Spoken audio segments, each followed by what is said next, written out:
அன்புக்குரிய தேவ பிள்ளைகளே, மீண்டும் உங்கள் ஒவ்வொருவரையும் இயேசு கிறிஸ்துவின் பரிசுத்த நாமத்தில் அன்போடு வாழ்த்துகின்றேன்.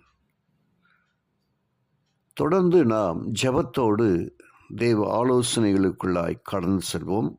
இன்றைய நாளிலும் ஆண்டவர் ஆதாம் ஏவாளை சந்திக்க வந்தார். அது புரிந்ததுமே முன்பு யாரை சந்திப்பதில் பெருமகிழ்ச்சி கொண்டார்களோ அவர் பார்வையிலிருந்து மறைந்து கொள்ள முயன்றார்கள். தேவனாகிய கர்த்தர் ஆதாமை கூப்பிட்டு, நீ எங்கே இருக்கிறாய் என்றார். அதற்கு அவன், நான் தேவனுடைய சத்தத்தை தோட்டத்திலே கேட்டு நான் நிர்வாணியாய் இருப்பதினால் பயந்து ஒளிந்து கொண்டேன் என்றான். அப்பொழுது அவர், நீ நிர்வாணி என்று உனக்கு அறிவித்தவன் யார்? புசிக்க வேண்டாம் என்று நான் உனக்கு விளக்கின விருட்சத்தின் கனியை புசித்தாயோ என்றார். உண்மையை தெரிந்து கொள்ள வேண்டிய அவசியத்தால் அல்ல, குற்றம் செய்த அவர்கள் தங்கள் தவற்றை உணர்ந்து கொள்வதற்காகவே ஆண்டவர் அந்த கேள்வியை கேட்டார்.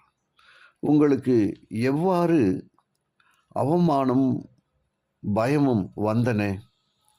ஆதாமும் தன் கீழ்ப்படியாமையிலிருந்து மனம் திருந்தினதால் அல்ல, தன் பாவத்திற்கு காரணம் தேவனே என்று குற்றம் சுமத்தும்படி தன் மீறுதலை ஒத்துக்கொண்டார். என்னுடனே இருக்கும்படி தேவரீர் தந்த ஸ்திரீயானவள் அவ்விருட்சத்தின் கனியை எனக்கு கொடுத்தால் நான் புசித்தேன் என்றான். அப்பொழுது தேவனாகிய கர்த்தர் ஸ்திரீயை நோக்கி, நீ இப்படி செய்தது என்ன என்றார். ஸ்திரீயும், சர்வம் என்னை வஞ்சித்தது, நான் புசித்தேன் என்றார். சாபம். அப்பொழுது தேவனாகிய கர்த்தர் சர்வத்தை பார்த்து, நீ இதை செய்தபடியால் சகல நாட்டு மிருகங்களிலும் சகல காட்டு மிருகங்களிலும் சபிக்கப்பட்டிருப்பாய். நீ உன் வயிற்றினால் நகர்ந்து உயிரோடு இருக்கும் நாளெல்லாம் மண்ணை தின்பாய் என்றார். சர்வம் தாழ்த்தப்பட்டு மனிதர்களால் அருவருக்கப்படுவதற்கு ஏதுவானதாக இருந்தது.